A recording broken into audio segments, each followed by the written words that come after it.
let Coach Weeks stay and we'll take questions. Yeah, tough. It's a really dang good football team, particularly defensively, and do a lot of good things. You just can't. We had 13 penalties, and you're just not going to win on the road in this league when you do that to yourself. And it's like I told our team, I love them, man. I love their competitive spirit. We're getting better. We can be better. And I think this league is so dang tough, and it's going to be a lot of teams that lose difficult games in this league, and that's just one. We've got to regroup and go back on the road and play another, very talented team. But I think we proved today we can play with those talented teams also. Jack, just talk about kind of the frustration, a lot of third and long situations, and obviously they were able to do a lot of stunt blitz and those kind of things. But just kind of talk about kind of really that more third and longs.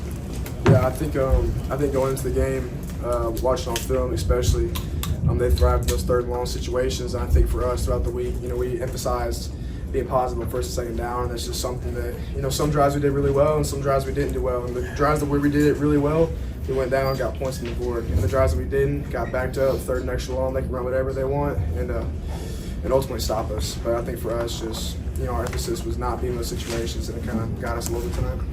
Right. Coach, talk about the inability to run the ball. Tried to run the ball, but very stingy up front. And Oklahoma obviously struggled to run the football. So kind of took on a persona of an old-style SEC battle. Yeah, I thought both defenses stopped running pretty dang good. But it's something that you want to stay committed to as long as you can, because you saw what happens when you get in a 2-minute drill and they can pin their ears back. So you're trying to constantly balance that where you're staying balanced with trying to have some efficient runs to get you on track, along with your drop back passes. And like Jackson said, I thought there were some drives we were pretty efficient at doing that. Then others we weren't when they won first down, and then we almost popped a couple second long screens or things. You're one block away, but you got to give them credit. They made the tackles, and certainly kept us guessing a bit as to what coverage they were going to be in those third down plays. Hugh, their first touchdown, the show on TV that they're sneaking guys off the field. Did y'all see that in the moment? And it looked like they were trying to call timeout. Yeah, I thought we had it with 3 seconds on the clock, the timeout. Hugh, you guys gave up 10 sacks in this game. How much, from your view, was that issues in pass protection versus coverage sacks and the ball not getting out fast enough?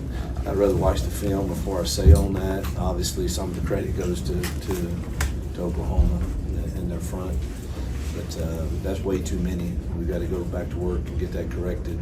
Said going into this game that that was one of the true unknowns, really, that we didn't have a big enough sample size for. I do think that's one of the better pass rushing teams in the country, but there's others that are really good in this league too, so we got to go back to work on it. Yeah, special teams penalties, you just undisciplined, bad decisions, put our offense in bad spot twice, or 3 times, I think, with either a penalty or catching a punt that's cleared in the end zone, blocks in the back. Just, man, it was that was disappointing and certainly undisciplined.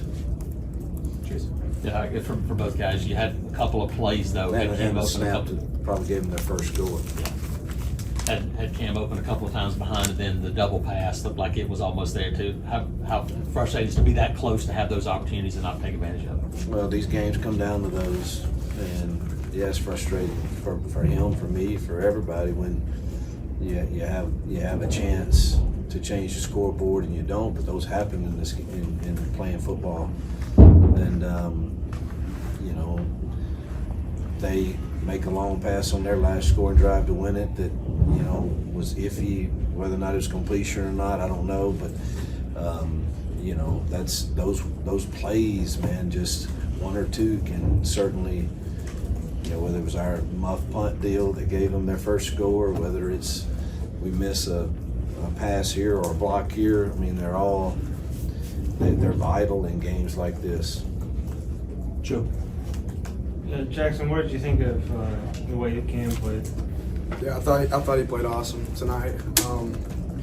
You know, we emphasized this week that we were going to go out and stretch the ball vertically and count on Cam and Eric and all those dudes to go be our deuce tonight. I think Cam did a fantastic job going up high, pointing the ball, getting open on his routes, and like Coach said, like that one, the one where Cam was open, I just got to put it on him a couple feet back, and it's a touchdown, and we're celebrating. It's little things like that. I thought Cam played a great game. He was very, very physical tonight, and was very dominant. Yeah, Hugh, with the pressure that Jackson faced coming into the game with all the soap opera, and then the pressure of Oklahoma's defense, how do you feel he held up under both of those situations? Yeah, I don't think he had any concern for the whatever we call it. I think he was more concerned about that Oklahoma defense, like we all were.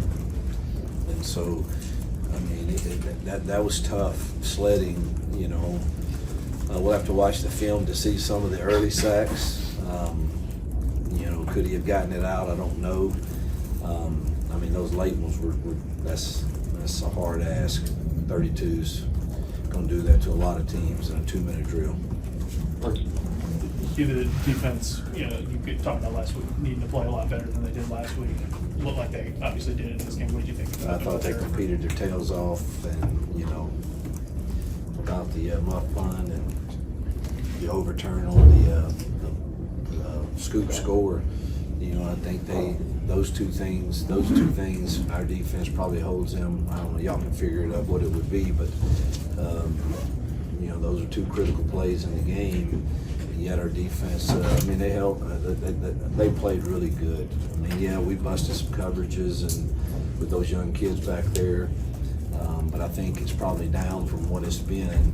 But I thought they did a great job early on, corralling their quarterback and their run game. Peter.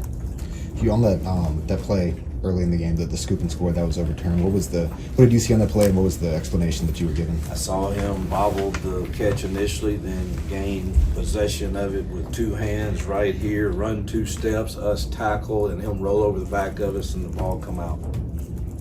Coach, you take the lead 17-16, and then Oklahoma comes right back. What were they doing on that last drive? Throwing it every down. Causing problems. They're going empty, and where he's a threat to run or throw, and they had good receivers and had the explosive catch down the sideline that they reviewed and said it was a catch, and hit us with some shallow routes at times that we kind of didn't do our best job on, but you got to give credit to them. They went down and scored. That's the job. Yeah, Coach, you of course played against an OU defense last year, but now Brent Venables is really calling defensive plays. And what do you think of Brent Venables' defensive play calling? He's one of the best we've faced. He does an incredible job and has incredible talent, which makes play calling a lot easier. But he does a great job. Mixes it up, a lot of different coverages, and disguises them well. And then all the front stuff, of course, is challenging. Jackson, I saw you embrace with a lot of your teammates, former coaches after the game. Can you just take us through what those emotions were like, seeing a lot of those guys after the game? Yeah, look, I was with those guys for 2 years, made some great friendships, and obviously was with Peyton throughout all high schools. That's one of my best friends right there, and just, it obviously sucks losing the game, and I know we wanted to win, but it was good to see them after the game, and people that I haven't seen in around 9 or 10 months. So it was good to see them.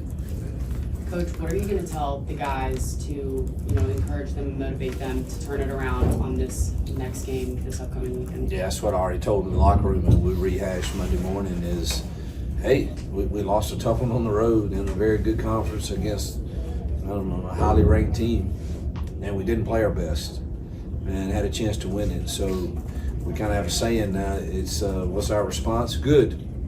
Well, let's play the next one. And you've proven that you're a good football team to go toe-to-toe with that team that's going to win a lot of football games in their place. And 13 penalties. We did take care of the football, but you can't have 13 penalties and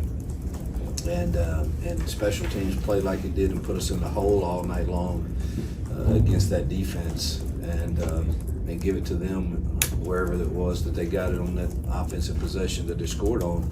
And so that's what the film says. Plus, we've got to obviously get better at protecting and continue to find ways to run the ball. But you're right there in it. And again, I think this league is I think there's going to be a lot of teams that look up at the end of the year with 2 losses, and it's hard to win on the road. And I hate like heck that it stinks that we didn't steal one on the road today, because we certainly had a chance to if we played a little better.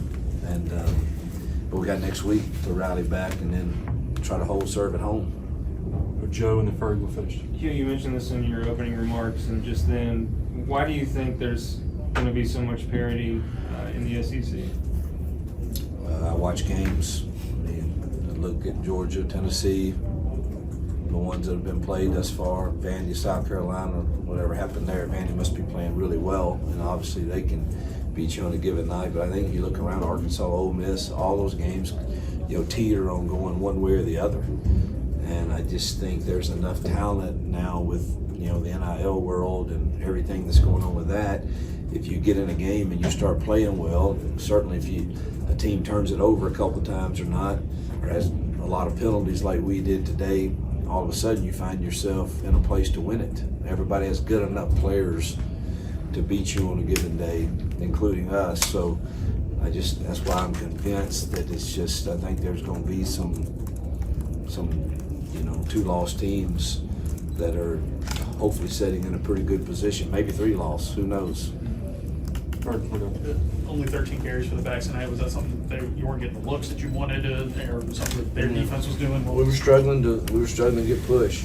It seemed with all the twist games, and there were a lot more called, and Jackson chose to throw some RPOs, so which we're fine with as part of who we are. So there were more runs called, but it just wasn't that type of night. I don't know how many plays we got. It didn't feel like a ton, but yeah, there was more called than 13. But got to get our run game going again for sure.